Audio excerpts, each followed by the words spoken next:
Hello, everyone, and welcome to Seattle Across the Pond, a Seattle sports podcast about the important things in the world of sports. I'm your host, Ankit Madira, and as always, I am joined by my friend and lovely co-host, Eric Imperio. Eric, how's it going this week? It's going good. We've been quite busy around home. We actually just had two test groups perform our Halloween party escape room. Both went well. It's very Good. exciting. Yeah, I'm disappointed I won't be able to be there. Yeah, we're gonna miss you. It makes me sad. But we I mean, understand. I'll see you tomorrow. You will see us tomorrow. Yes. Yay. Yay! Oh, And and for that anyone other listening- person Yeah. Oh, yes. is coming. Oh, So we will okay. have. I believe it's 4. I think that are coming with me. Cool. Yeah, it'll be a time. For anyone listening, for context, tomorrow is when my show opens and Eric's coming, and that also means that it is the day, if you're listening to this day it comes out, It's tonight. that's the day. It's tonight. If you're listening to this later, it's happened. If you're listening to it after the weekend, the show's over. So Yes. hopefully you yes. listen to this and hear about it and go, or listen to a previous episode and heard about it and are going. And are going. If you are coming, and I don't know you personally, please stick around. Please come say hi. After the show's done, I'll pop out after I get out of costume. Come say hi. I would love to meet you. But lovely. Should we maybe jump into a locker room, because we kind of were already there. We were already but there. now we're officially in the locker room. Yeah, ladies and gentlemen, I got a show this week. If you are in the Seattle area, come check it out. If you are not in the Seattle area but you want to watch it, you can do that as well. There is a streaming option, so like the link is in the description, but it's called Within a Show. It is hilarious. We poke fun at a lot of theater tropes. It's a good time all around. Funny show. Come check it out. Yeah. It looks awesome. Fun. How's our bunny? Our bunny is good. He's getting more friendly. He'll let us pick him up now, and on occasion, and he likes to come up to me every morning and say, "Hey, good morning," and look at me and be curious. So it's great. It's good to see him evolving in our relationship here. That's good. Yeah. Does he like the bed? He uses it very rarely. He seems to just love laying on the floor, not in the bed. But we have the bed, so he has a place to run off to and escape if he needs Whenever it. he's like truly mad at you. Right, and it's a fully covered bed, so it's like supposed to mimic their burrow, is what they claim. I don't know if it does. I don't know. Well, I can tell you this: he's only really going there when you don't give him the piece of celery that he really wanted. Right. He does get that, like, hey, you didn't give me the food I was asking for. You just gave me this other food I did not want. I'm mad, Dad. Go away. Essentially. Lovely. Anything else happening in the life of Eric? I do have a family trip, which does start Friday. So this is why I was glad there was a Thursday for your show, because I really wanted to be able to go. So That is true. Yeah. You get to see the preview. It's not even officially open. I know. I saw opening night sold out. I'm like, wow, it's packed. And then Barbara, my wife, was like, no, that's the next night. And I was like, oh, okay, well, it's packed that night. Still, it's packed on the Friday. Yeah. It'll be it's a good time. It'll be fun. Preview's gonna be fun. Tonight's our final dress rehearsal. Woohoo! That's pretty much all I got going on, ladies and gentlemen. Depending on when you're listening to this, it might have been announced already, but I got some music coming out here shortly. So if you are interested in learning more about that, follow my personal professional Instagram, which is Ankit_M_official. So go check that out. That's where I'm going to be posting more professional things that are not podcast related. But if you want to keep up to date on all the podcasts we're doing, you can head over to Co-op Forge, CO_OPFORGE, on Instagram and TikTok. And also follow SATP Sports on Instagram, and you get things like that. If you would like to support the show and help us not be in the red while we do these shows, because that is our entire goal here, is to just not be actively losing money is you can do so by heading over to patreon.com/co-op so patreon.com/co_OPFORGE, and signing up for any of the tiers. You get bonus content from not just Seattle Across the Pond, but you get bonus content from all the different shows that we do. So different notes that we take sometimes and different things like that. My friend Steven and I just did a live watch through of the bad Avatar The Last Airbender movie because Steven decided to torture my soul. So that should be up there. We're going to do the Jim Carrey, Lemony Snicket series of unfortunate events. Eric and I have done stuff about drafts and things like that. So go check all of that out. And that's all on our Patreon if you're interested. And if you can't support financially, just keep listening to the show. Hit the like, hit the subscribe button. Helps us out a lot. We'll do something special when we hit 100 subscribers on this show. We don't know what we're going to do, but we'll do something special once we got 100 people that are subscribed to channels across all the different platforms. So yeah, just once we hit 100, we'll do something special for the 100 that have followed us. And thank you so much. Tell a friend about the show. Helps us out a lot. I say we jump into the world of Seattle sports. Things are kind of happening. Not really. A lot of teams aren't playing right now. We've gotten to the fun part of Seattle sports where it is a little bit of a lull. But things are also starting up.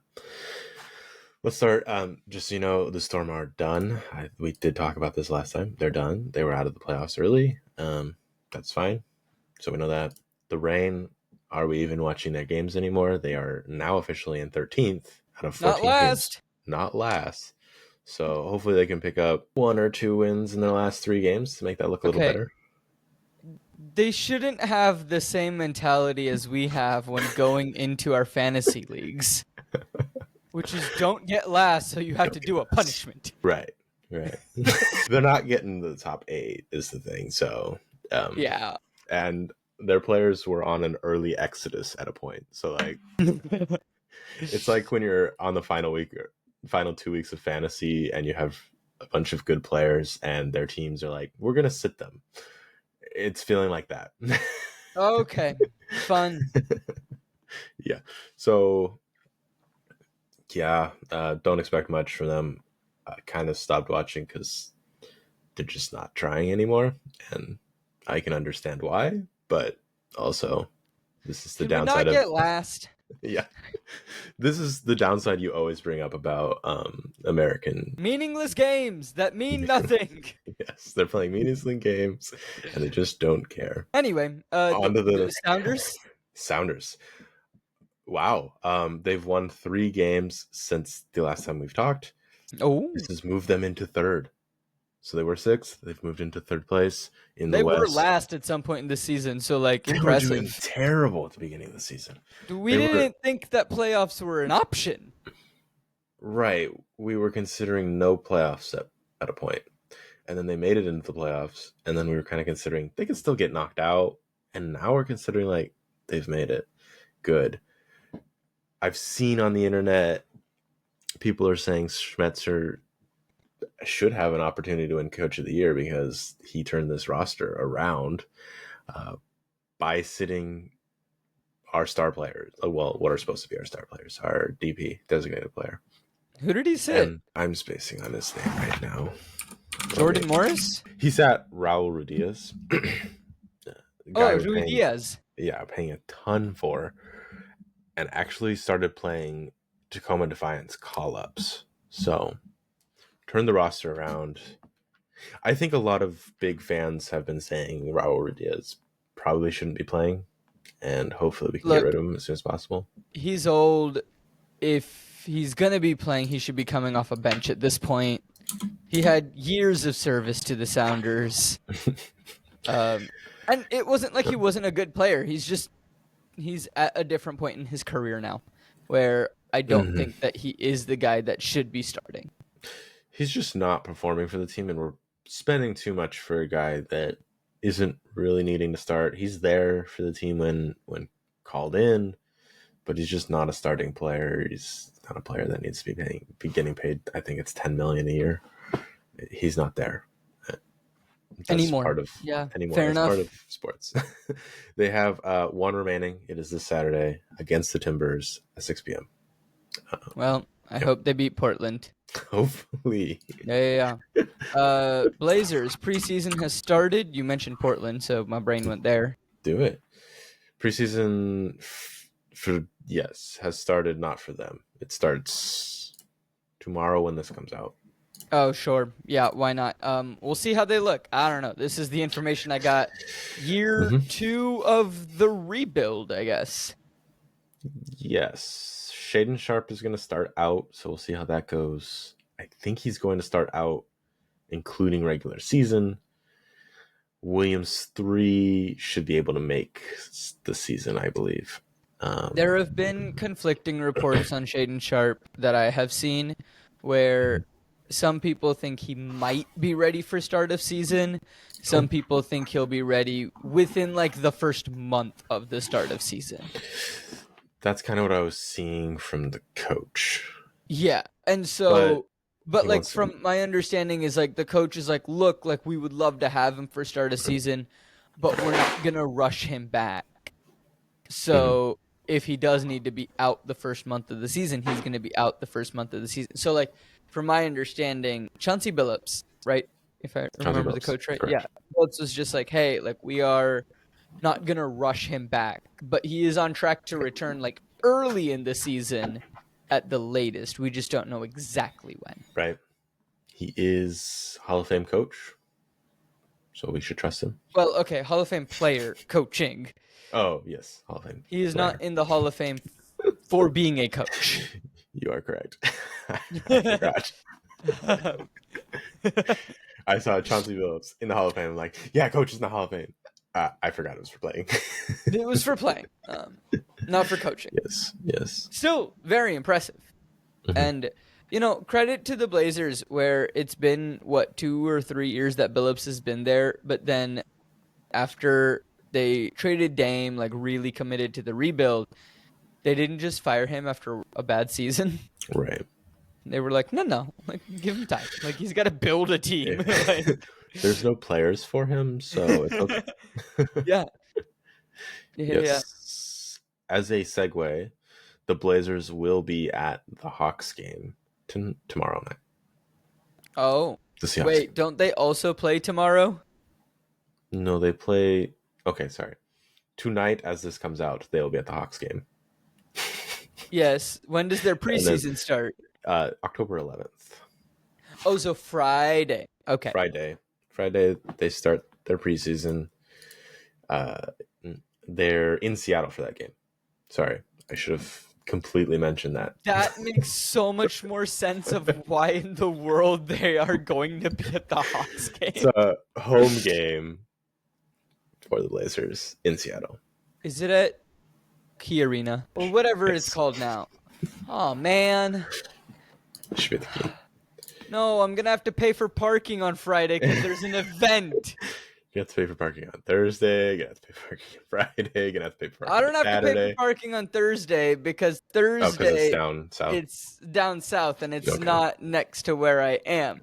I'm gonna have to pay for parking on Friday because there's a stupid event. I believe it's at Climate Pledge. I should double check that. Can it be at Husky Stadium? I'd love for it to be at Husky. It's just over the college. Go be in U District. I don't need you downtown. They play the Clippers. Oh, sorry. It's not a home game for the Blazers. It's a home game for the LA Clippers. Well, Steve Ballmer does own them. Fair. Both of their owners live in Seattle, though, right? Yeah, Jody Allen does as well. Like, it's a double home game. I'm obviously... Seattle fans that aren't us might rooting for the Clippers more. I don't care. As I think the Clippers open preseason game is always in Seattle. Sure. I don't know. Okay. Home game for the Clippers, home game for the Blazers. It's a double home game. Ankit's going to have to pay for parking and he's going to cry. Moving on. Yes. Go to Climate Pledge, enjoy the game. Or, better yet, go to Ankit's play. Just not on Friday because it's sold out. Yeah, unless you come Saturday or Sunday. We still got tickets. Or Thursday if you're listening to this today. It comes out. Okay, so this was an attempt at a transition. It derailed. We might as well talk about them anyway, since we brought them up. The Seahawks, not a great last 2 weeks. Yeah, they lost. Yeah. I did see something interesting this morning, though, which I rarely see.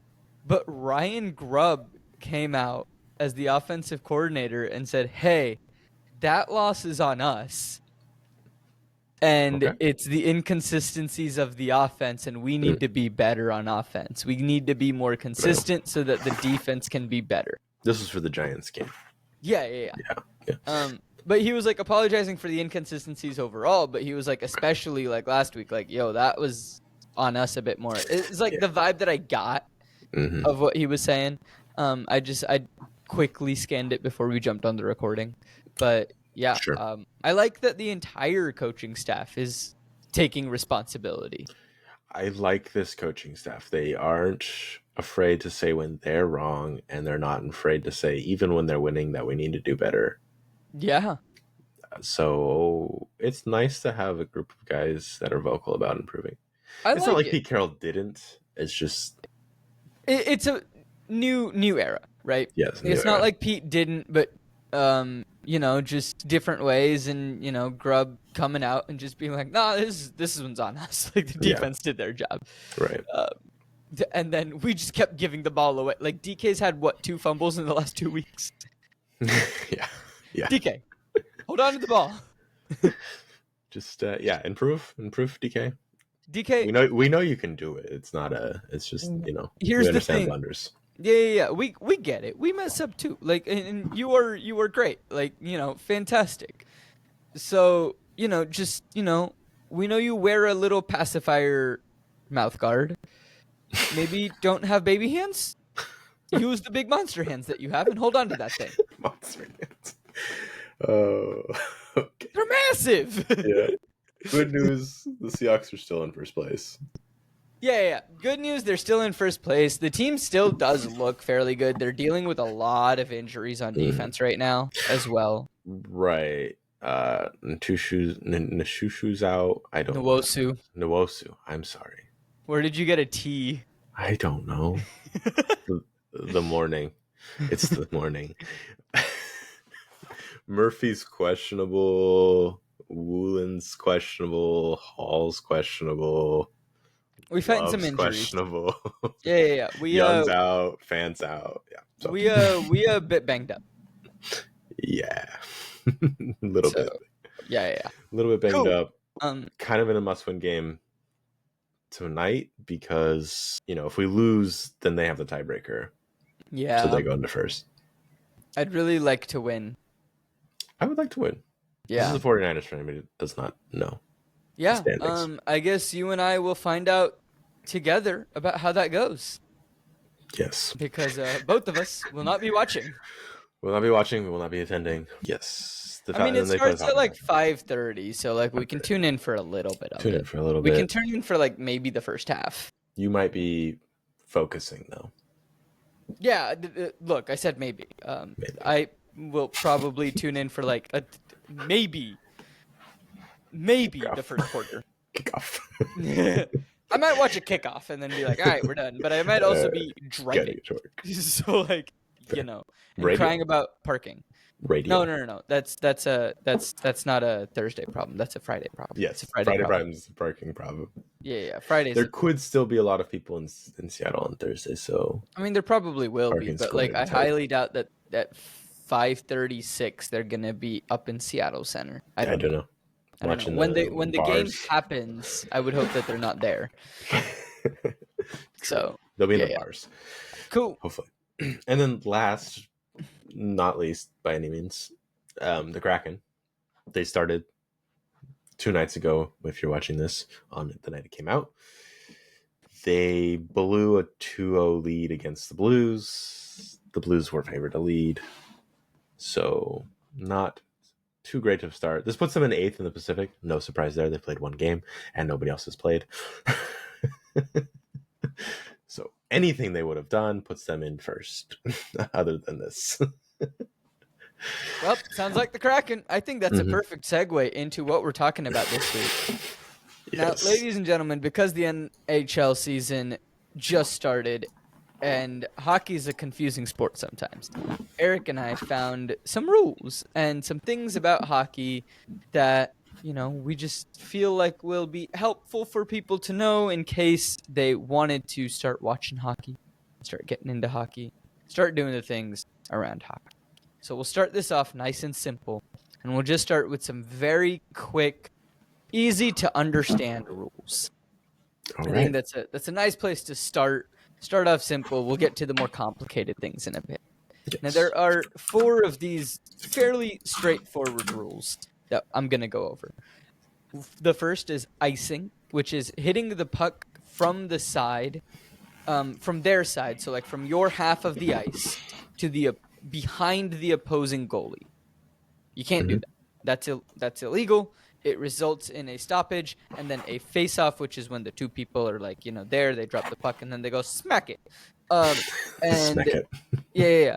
There seems That's to how be it no looks. rhyme or reason to the face-off and where you actually hit the puck. You just hit it. Hopefully to your other players, but yes. Ideally, but it's almost like the tip-off in basketball where like, hey, you want to hit it to your player. Sometimes you don't. Yeah, it's a challenging, just like tip-offs. It's a challenge. So it results in a face-off in the zone of the team that hit the puck originally and caused the penalty. So it's an advantage for the other team. Makes sense, right? Lovely. Cross-checking, which is using 2 hands to forcefully push or hit an opponent. This is a no-no. Don't really know how this is not allowed, but full-on brawls are. We'll get to that. This does result in a penalty of some sorts. For example, 2 minutes in the penalty box. Also, if anyone is confused, the penalty box is the little box. When someone gets a penalty, they have to go sit in the penalty box for however long the referee says they have to go sit in the penalty box for, and then the team is 1 player down for that period of time. This is in at the Seattle games when the opponent goes into their penalty box. They call it the Coors Light chill zone. Do they make it need even to chill colder? out. No, I just think they're like, go sit down and chill. But yeah, Coors Light, he gets piss beer. Well, that's just the person that's paying for it. They're paying for the ad, and they've won by me having to say it in order for me to say chill zone. All right, moving on. So then you got the high stick, which is it is illegal to lift your stick over your head. Pretty straightforward. And then you have kicking. Players can kick a puck as long as it is not intentionally being kicked into the net. So they can kick it. Oh, the other thing is that they cannot intentionally be trying to hurt someone while they kick it. Yeah, it's probably a good thing. Yeah, there are blades on your skates. Don't slice someone open. That seems like scary. I would be scared to fall in this sport. I'm pretty sure it happened earlier this year. Where there has been injuries from blades. There has actually been deaths from blades. Someone passed away earlier this year because of the blades. Right. And the deaths. Not in the NHL, but yes. It was in Europe, if I remember. It was in England, I believe. It might have been. I don't remember. Go back to previous podcasts. I think we mentioned it. We probably did. It's probably in a previous episode that we are both blanking on because it's been a few months. Don't ask us which one. No. Here's a playlist. Cool. Eric, what do you got for us? I'll go over the offsides rule. This is pretty common in sports, right? We have it in soccer. We have it in football. Yeah, you have it in football. You have to line up on a certain side, and you can't. Yeah. It's more similar to soccer, but not soccer rule. Okay. So there is a blue line. I think you've probably seen it. There's the center line, then there's 2 blue lines on either side. Yes. If a player on the offensive team, so their goal's on, let's say this side, if they cross that blue line before the puck does, then they're offsides. Now, if the puck doesn't enter the offensive zone and they skate back across the line before it does, it's fine. If they're controlling the puck, say they do a little spinny move and they cross the line first, it's okay as long as they still have control of the puck and maintain control of the puck into the offensive zone. Okay. That one's fine because they have the puck and they're like, okay, moves are fine. Like doing tricks to juke the defender is fine. Yeah. Like you are in the possession. It's not like someone's Right. passing you. It's like the same thing. Like you can't be offsides when you have possession of the thing. Correct. Typically, yes. Correct.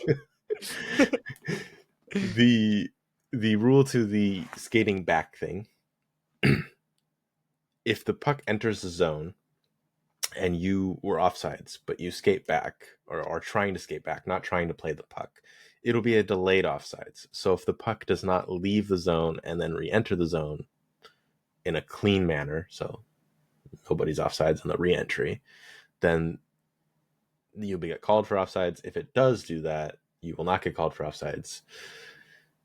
So if you were watching the game last night, you will see that we had an offsides goal. What happened there? The puck was played back to the top player in the kind of diamond star formation they make around the goal. That player was a little bit too far back because he was still skating in. So the puck crossed the line by maybe 3 inches, and he shot it and scored. Well, it didn't count because there's 3 other guys offsides. So if you were watching the game, you probably saw that.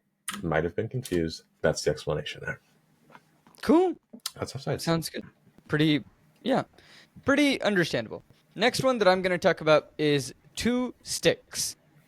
Now, what 2 sticks is that a player who is participating in the play cannot intentionally prevent movement of an opponent or intentionally try and make a play on the puck while carrying 2 sticks. Now, I was baffled on why would someone have 2 sticks in their hand.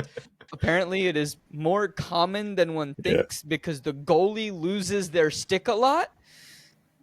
Yeah. Goalies don't maybe hold on to it. I don't really understand why you're chucking your stick around, but they lose their stick, whatever. This includes taking the stick back to the goalkeeper, which is how this commonly does happen. But this also does include while grabbing a replacement stick or things like that. So if your stick breaks and you have to go to the side and trade off with somebody for a new stick, you can't make a play or prevent someone's movement if you have 2 sticks in your hand. You have to deposit the stick, only have 1 stick, and then you can rejoin the game. Pretty straightforward one. Just funny because I'm like, why would you have more than 2 sticks in your hand? Right, it doesn't seem like something somebody would want to do, but it's when you have 2 sticks for some reason, you don't. Right, I'm just like, why is this a problem? It's more of my question. Just why is this the problem that we're having? Why is this happening? We'll get to explaining. You'll see. You guys will see. Okay. Okay. Let's talk about how you can score a goal without it going in the net. Yeah, this one confused me when you texted me the list. I'm sorry, what? Correct. So you can score a goal without even shooting. What? Yes. So, in the scenario where the opposing team pulls the goalie, so there's no goalie in the net. Okay. And you have a breakaway.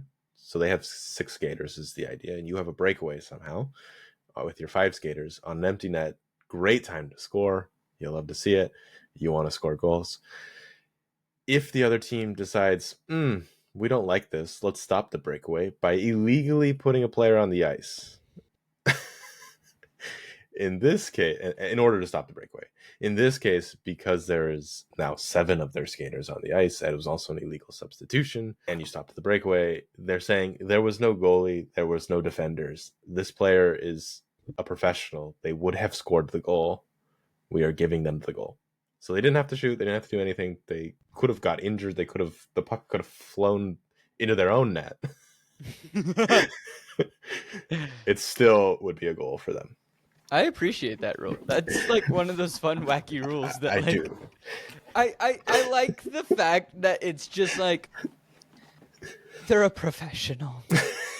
Yeah. In probably the biggest hockey league in the world. I'm gonna go on a limb there, and just say it's the biggest hockey league in the world. They would have put the puck in the net. There was no one there. There's nobody there. They know what they're doing. Sure, the guy might be a defender. He'll be able to. Could have been the goalie, I guess. Hey, I've seen goalies score before. Right. No illegal subs. No, I think this would probably also apply to a shot taken from the other zone going towards net. But I didn't really check that. That's fair. Yeah. Yeah. Cool. All right. The next thing that I'm going to talk about is a hand pass. So you have what a hand pass is, first of all. Let's start with that. Is when a player uses their hand to pass the puck in some way, shape, or form. It is legal to bat a puck out of the air or slide it across the ice in the defensive end with your hand. But directing the pass to a teammate in the neutral or offensive end is not allowed. So can pass when you're in your own zone. Yeah. It is apparently a quite common occurrence. Often happens several times a game. And, apparently it should be familiar to the casual fan. I never understood that this is why it was stopped so many times.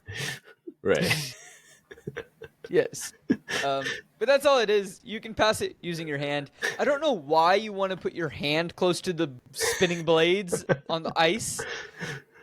Typically, this is when the puck is in the air, but yeah. Okay. It very clearly the website said sliding it on the ground. Yes. I don't know why you would do that. Life choices with Ankit and Eric. Maybe don't stick your hand next to speeding blades. There are blades. Keep your body and limbs off the ice as much as possible. Yeah, it's the same rule as hi, please keep your arms and your limbs and your feet and your legs inside the moving vehicle at all times on a roller coaster. Thank you. It's a similar vibe. Don't stick your hand on the ice when there are blades. Right. Please don't. Yeah, I mean, that's pretty much the hand pass. Again, short, sweet, but also one of those slightly confusing ones of why is this a thing? And why is it so specified on being a thing?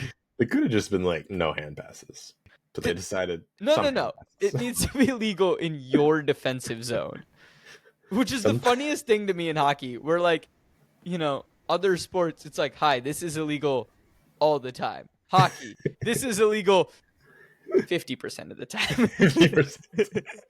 This is what confuses people about hockey. Is there some rules they feel why is that okay now? Right? Why could they kick it 5 minutes ago but can't kick it now? It's almost like the face mask rule in the NFL, where it that one also I've seen confuses people because they'll be okay, the defensive player got called on the face mask. You can't grab the face mask. Lovely. Fantastic. Moving on. The guy just stiff-armed him in the face. Why is that not a face mask? Right. It's like that rule. It's like that one, if you're more, adept to the NFL world. Fair. All right, what else do we got, Eric? Let's talk about, since you brought it up, you brought up brawls. Let's talk about fighting. Yeah, I'm fascinated by this concept. We'll get to why fighting's allowed. Let's first talk about what is fighting. Last I've checked, it's usually verbal or abusive or physical. This one's typically a physical fight. Maybe it starts with some verbal discussion. I mean, there's got to be a little bit of a joust. Yeah, I'm sure they're spitting words at each other while they're doing this. I mean, if they're not spitting words while slamming into people, slamming people into the walls, what are you doing with your life? Yeah. So they grab each other. This is because when you hit somebody on ice, if you're not holding on to them as well, you will go backwards too. And you don't want that in a boxing fight. You don't want your opponent drifting away, and you don't want to be going back either. So you grab onto each other. Yeah. So that okay. You both stay close. I just punched myself in the ear. I'm not cut out for boxing and hockey. You're not cut out for martial arts. Anyway, moving on. There is an instigator and a not instigator. Typically, if you aren't the instigator, if you decide to fight, they don't care. You're still kind of an instigator. Doesn't matter. You decided to fight. You've decided to escalate the situation. Correct.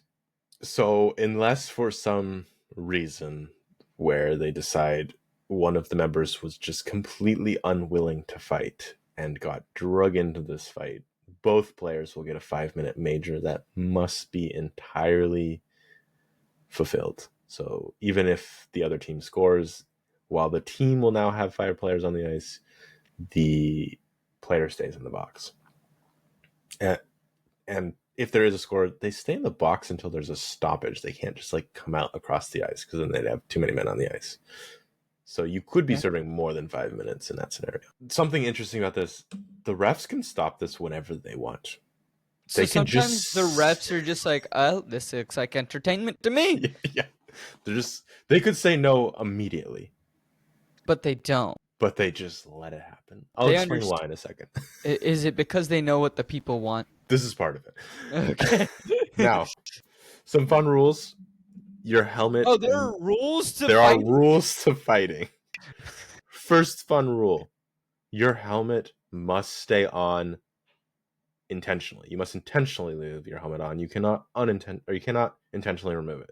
If it unintentionally pops up, they know it's not your fault. They're not going to penalize you for that. But if you intentionally remove it, it is an additional penalty. It's a 2-minute minor because that's a safety hazard. I don't know where the thought is that removing your helmet was a good idea ever. You're about to box. A helmet sounds great. Additionally, a guy named Rob loved to do this part, and that was to just fully remove his jersey so that the opponent could not grab onto him as easy. That's fantastic. Essentially making himself like a slippery seal.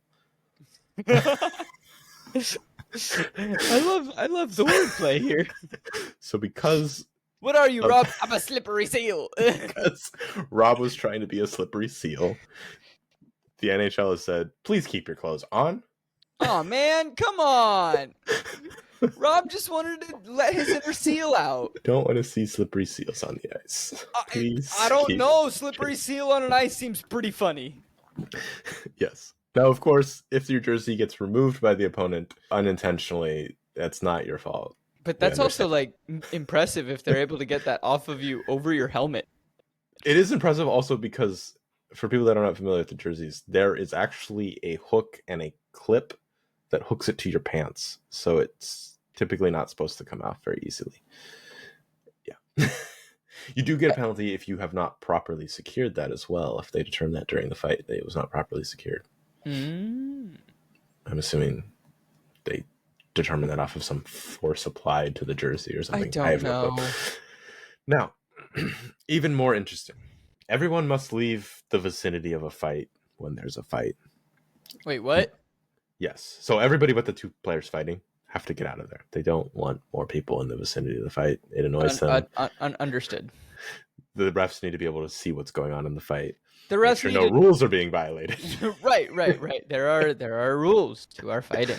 Now, the interesting part is a goaltender can be penalized and fined for being in the way of a fight. Why is this interesting? Goaltenders aren't allowed to leave their crease. It's just a little goal area. Right. Even during a fight. Like, they're supposed to stay there. But they can get punished for it? Correct. If a ref says, hey, the fight's getting too close to you, get out of there. And only if the ref tells you that. And then they're allowed to get out of there. Then you have to get out of there. Okay. But if the fight gets near you and the ref does not say you need to get out of there, you must stay there. Otherwise, you will get penalized. But then you will still get penalized if you're there and the ref just doesn't tell you? No, the ref does have to tell you. Okay. But it can be probably a little confusing because I'm sure there's some shouting going on. Just a small bit. Like, listening for the ref. Can I leave? Can I leave? Can I leave? It's like, hey ref, this seems to be getting kind of close to me. Can I get out of here? No. Can I leave so I don't get penalized or fined? I would love to keep my money. The fact that they can get fined for something that could potentially be pretty confusing is crazy to me. Like a penalty, okay, but fined? That's a little steep. Like, we're gonna take your money because you couldn't hear the ref. Okay. I'm sure there's a petition, but I'm sure every goalie has signed the petition. Yeah. So, I'm sure they can also be like, hey, I didn't hear them. Like, yeah. And probably get out of it. But I'm there's sure probably some sort of way to have a conversation about not losing their money. Right. Now we come to the part, why is fighting? Why is fight? Why? Why are we fighting in a game that has ice and not boxing gloves? Okay. It is entertainment is part of it. It is a way to police the game. This allows players to protect their teammates and also say, hey, I didn't like what you were doing, and I don't think the penalty you got was enough. Oh. Right. So the thought here of why allowing fighting is good is, again, there's a bunch of rules behind fighting. Fighting is typically a very safe method. Very few people get hurt during a fight. They might get banged up a little bit. Typically, it's one of the lesser pains of hockey. But it's never like you have torn something or, something like that. It's just like, I got a new bruise on my face. Right. It's like, they socked me good. Yeah. My jaw's gonna hurt for a few days. Right. So it's considered less dangerous than a high sticking where they can just literally knock your teeth out, or a tripping, or a cross-checking where they could injure your spine, or a boarding call where they could give you a concussion or even worse. So it's considered, if you need to get your aggression out on a player, please fight. It's encouraged. Please don't do these other things, because we don't want injuries, but we also understand that people are ticking you off. Right. Which other sports don't have. Like, they're not, this is not considered additional safety in other sports. My favorite is baseball, when the entire bullpen they're just running, the fight's just going on, and they're like, about to go fight, and they're running beside each other, not fighting, and both bullpens. Really, and then they get to the fight zone, and then they start fighting. The bullpen, because bullpen's mainly just pitchers. The entire dugout. Yes. I still find the bullpen part the funniest. I do find the bullpen part the funniest, because they're all together and not fighting yet. But not fighting. Together. The dugouts are at least running at each other, but the bullpens are all just like, all the pitchers just hang out together. And they're like, I'm about to fight you. Just wait till we get into the infield. You're gonna get it. Cross the baseline. Smack. Yes. It's like, what? Can't you just come out of the bullpen and fight each other there? Can't you just fight in the bullpen? Or in the bullpen? It's still solidarity. Yeah. We got cameras in there. We can show it off. You don't need to do extra cardio. Yes. It's fighting. There's a lot of rules. It's encouraged, and that seems to be why. Okay. I've understood so much more about the world of fighting in hockey now. Good. This was the goal. Yeah. Okay. Now, we've been talking a lot about all these positions. Maybe I should run through what these positions are in this sport. I probably should have done this earlier in this episode. My bad, ladies and gentlemen. We're flying by the seat of our pants. Woo! So the positions that we have the goalie. He's the goaltender. He stops the puck from going in the net. Fairly straightforward. Lovely. Nice.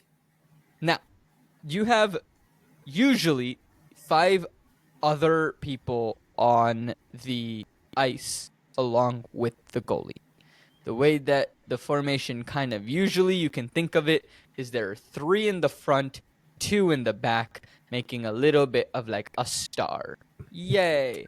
So the one in the front that is in the middle is called the center. He acts as the main playmaker, often controls the flow of the game. Eric sent me a helpful note saying, think of Sidney Crosby. Yes. From now on, Eric, you're going to have to give us the other people that we should be thinking about. Fair. And then you have the wingers. They are the two people that are on the sides of these, the centers. They're in the front of the line, and they're a forward who plays on the side of the ring, and they usually, focus on offense. The left winger typically plays on the left side and joins the attack by shooting from the left circle of the ice. The right winger does the same thing, but on the right side of the ice. Very complicated. Who are some famous wingers, Eric? Should probably be thinking of Ovechkin. Okay, great. He's pretty famous. He's considered one of the best hockey players of all time, along with Sidney Crosby. I've heard his name many a times. Good. We should figure out when the two of them are coming to Seattle and if we can get tickets. Ovechkin would come with the Capitals, and if he's still playing, he might have retired last year.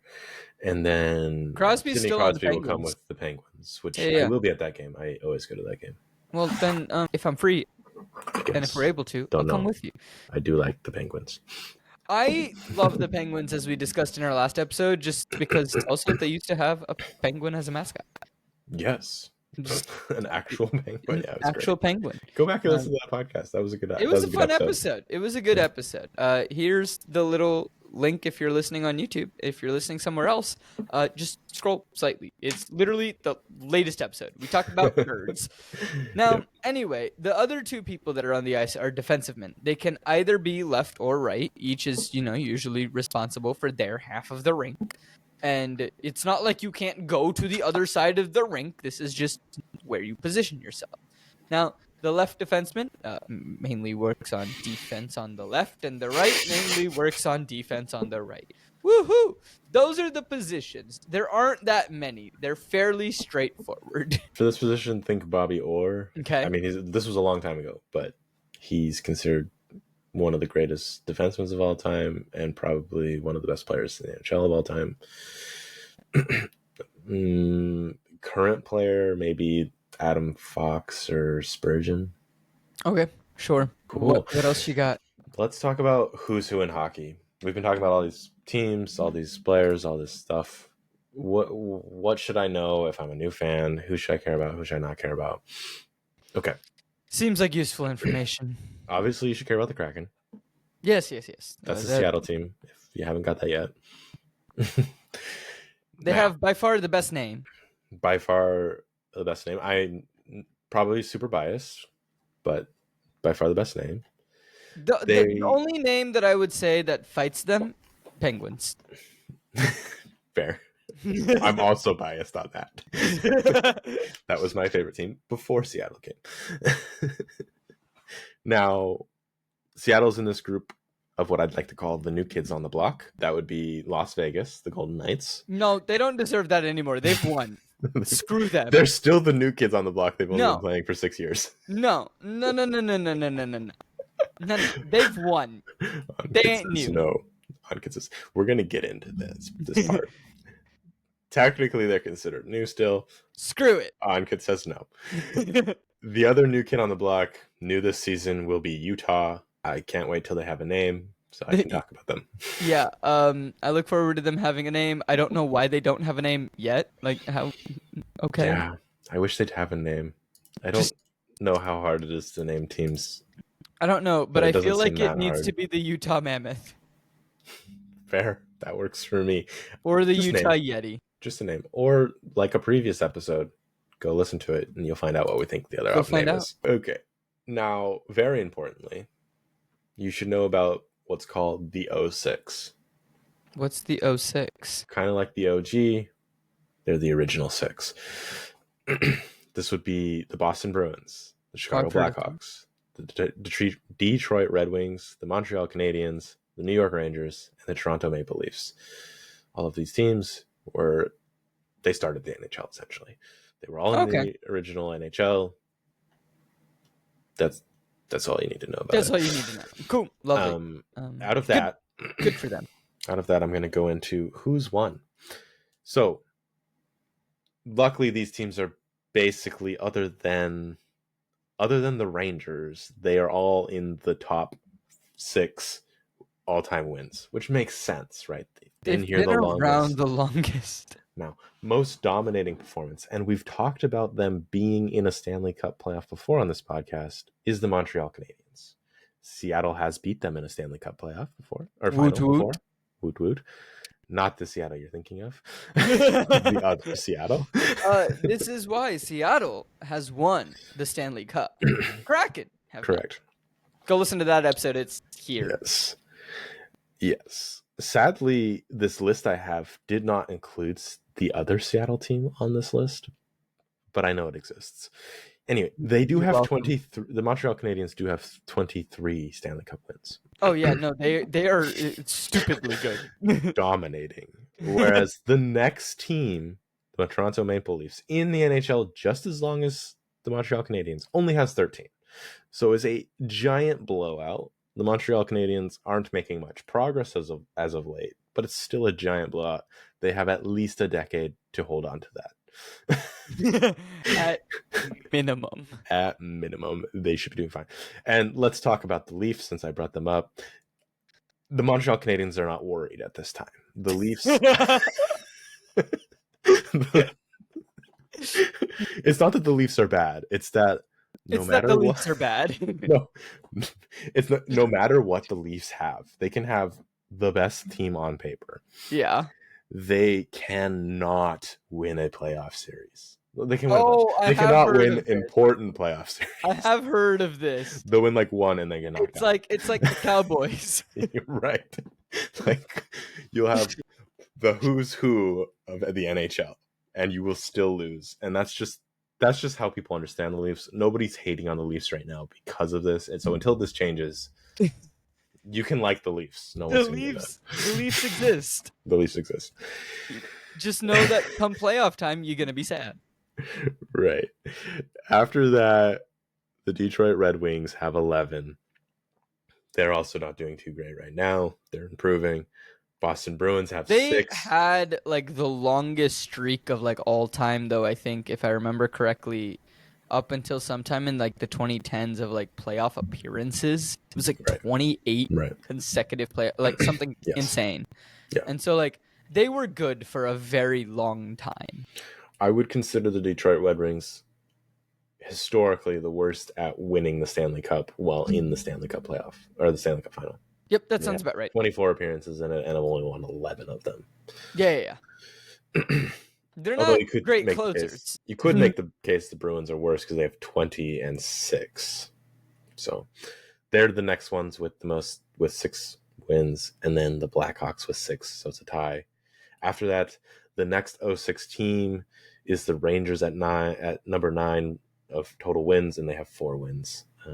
Yes. Okay. Now, teams you should not even be concerned, and if they win a Stanley Cup final, you should be happy for them. That would be the now Utah team because they didn't win it as Arizona. The Kraken. Buffalo, Columbus, Minnesota, Nashville, Ottawa, San Jose, Vancouver, and Winnipeg. All of those teams, if they win, you shouldn't hate on them. They've never won. They should be congratulated. Good for them. Lovely. Well done. Yes. Now, everyone hates the Golden Knights, and Ankit has made that very clear why. They're the new kid on the block that's already won a Stanley Cup. See, here's the thing, is I liked the Golden Knights, and I still think that it's a really cool logo and a really cool mascot. Yeah. Like, it just is. But, like, you don't get to be good that fast. But when you have you've played in 6 seasons, you've appeared in the Stanley Cup final twice, and you've won one of them, people are going to be mad. Yeah. People are going to be so mad they changed the expansion rules so that Seattle cannot be good. Seriously? Yes. The expansion rules were changed, so the Seattle has had a lot harder time than getting good players than Vegas did. Sucks. Yes. Are you kidding me? That okay, now I hate them even more. Yes. Earlier it was more like me silly hating them. Now like it is you have created an enemy. They were too good. So we get to be bad. What type of stupid rule is that? We are the compensation for the Vegas Golden Knights being good. They said, "Oh, you got a good team, so we'll give you a bad team." And that was supposed to help make the other teams not as mad. Care about the other teams? I want to be happy. Yeah. Been a while. If you want to be additionally annoyed, Utah is not an expansion team because they moved, so they have still all of their bad players. But they have an easier time. I was never worried about Utah. They are power ranked above us. And everyone's power ranked above us. Fair. Now, if you're looking for additional teams as a Seattle fan to hate, I've already given you the reason to hate Vegas. The other team to hate would be Colorado. And why do we hate Colorado? Well, we played them in our only playoff series win. I'm glad we've made the playoffs.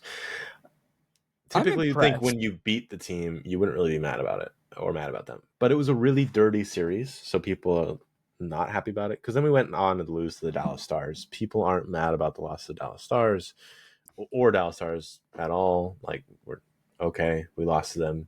They deserved it. But they were playing dirty. So whereas Colorado was playing dirty? Right. The Colorado wasn't fighting. They were using other methods of game. Again, follow the rules. There's unspoken rules. Follow those. So that's a team to hate. If you're just a general hockey fan and you want to just hate a team, Flyers have the Philly vibe.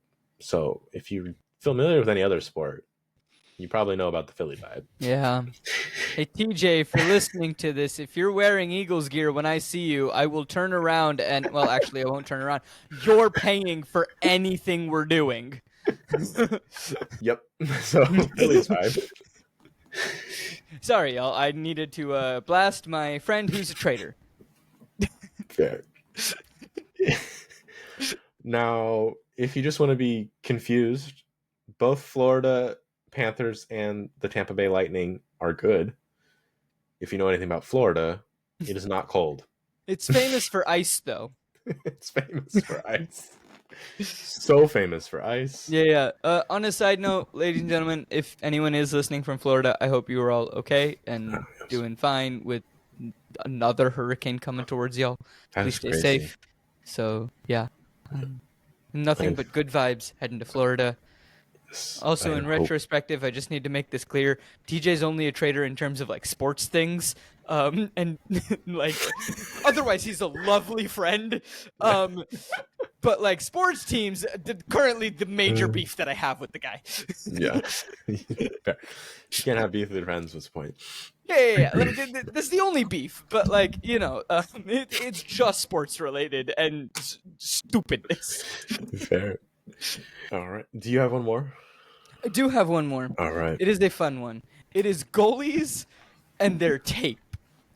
So goalies must have a knob of white tape or some other protective material approved by the league at the top of their goalie stick shaft.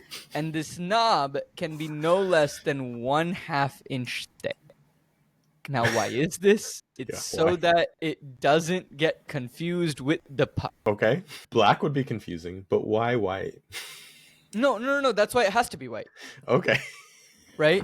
Fair. It has to be white tape or some other protective material that is approved. Ladies and gentlemen, this does not get called almost ever. It's one of those rules that no one really cares about until it's an extremely close game that has meaning.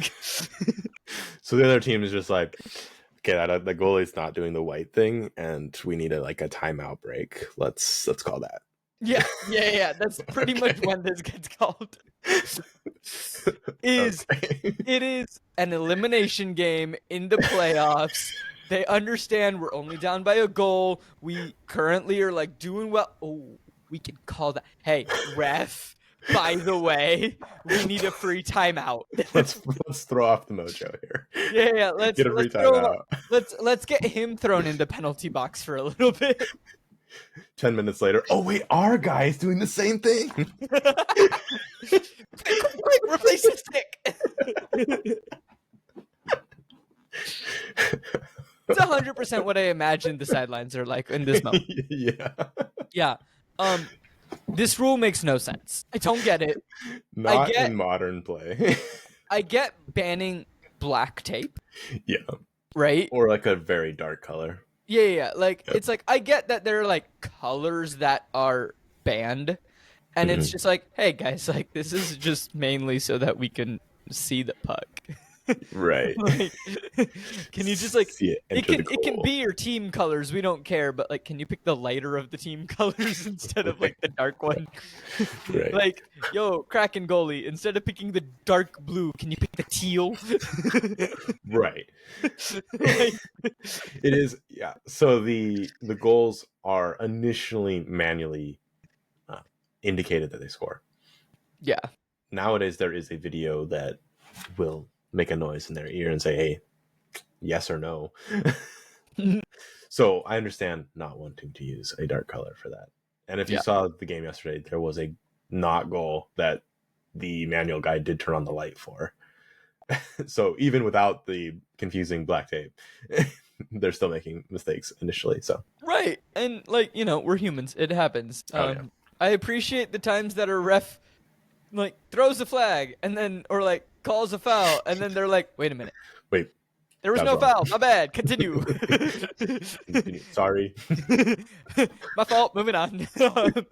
Right. Just like, it was a reflex. A reflex. It was a reflex. He did nothing illegal. We can just pick it up. Let's go. My bad. I delayed us for an extra 10 seconds. Fair. Yeah. Do you have one more? I do. I'm going to. It's a lot. There's a couple rules here. We're going to speedrun it, and I'll explain why. We're going to talk about the legacy of Captain Video. His actual name is so Roger Nielsen is his name. He's AKA Captain Video. The reason why it's called Captain Video is he's the first coach to use videotape to analyze other teams before games. Oh, okay. So he's kind of invented the video analysis process. Sure. It's used in multiple sports now. So the other thing he's credited with inventing, among a set of rules, he didn't actually write the rules, he invented the rules, I'll explain why, is also using headset microphones to talk between the coaching staff. Then he also invented pulling the goalie. Pulling in the goalie? Pulling the goalie, like taking the goalie off the ice, getting a sixth skater. Nobody else thought of that. He thought of it. Or maybe nobody else was like willing to try it. I don't know. Whereas he was like, I've got nothing to lose. Woo! This guy, now we're getting into this guy's legacy. He is known for absolutely destroying the rule book. Like he knew every single word of the rule book kind of guy. And if it wasn't against the rules, he would do it. As an example, he was down 2 players, so it was a 5-on-3. In the rules, you cannot go below a 5-on-3. You can't go below 3 players on the ice. So 3-on-3 is the lowest you can go. 5-on-3 means the slowest that he can go. So he said, well, I can't get penalized more. The only thing that happens is every time we commit a penalty, we get a face-off. I like that idea. So what he would do is illegally put a player on the ice to get every 10 seconds in a game when there's last few minutes, in order to get a reset so that the other team like couldn't get their momentum going. So he was just penalty killing by putting players on the ice, and the only penalties he's getting is resetting to a face-off, which he wants anyway, and the player comes off. Obviously, they didn't like this. What do you mean? I see nothing wrong with this logic or thinking. Right. So they write into the rule, no intentionally putting illegal players onto the ice in order in the last couple minutes or overtime in order to like stop play or do anything. If you do it, yes. I have a question. Yes. What if the player of their own free will just decides to get on the ice? Well, still that player also They would still be a penalty because the player is intentionally trying to get on the ice. It doesn't matter if the coach calls it. It's just yes.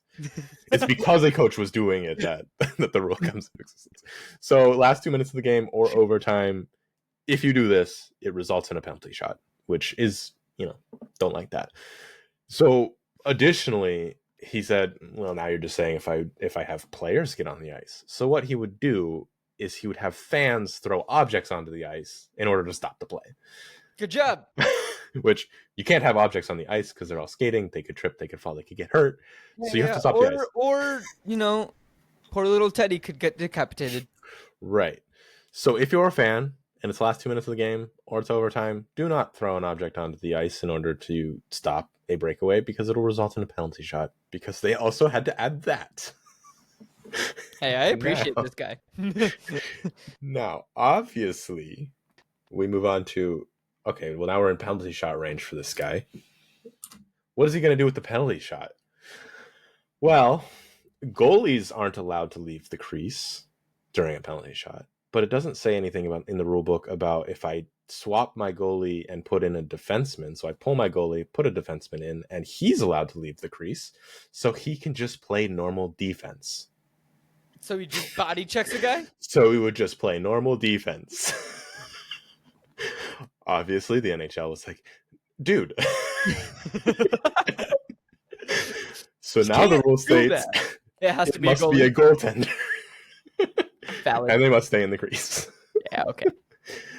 Now, he tried. It gets even better. Oh, give me the next one. This is the most famous rule that he's invented. And this is when he decided, I'm going to pull the goalie.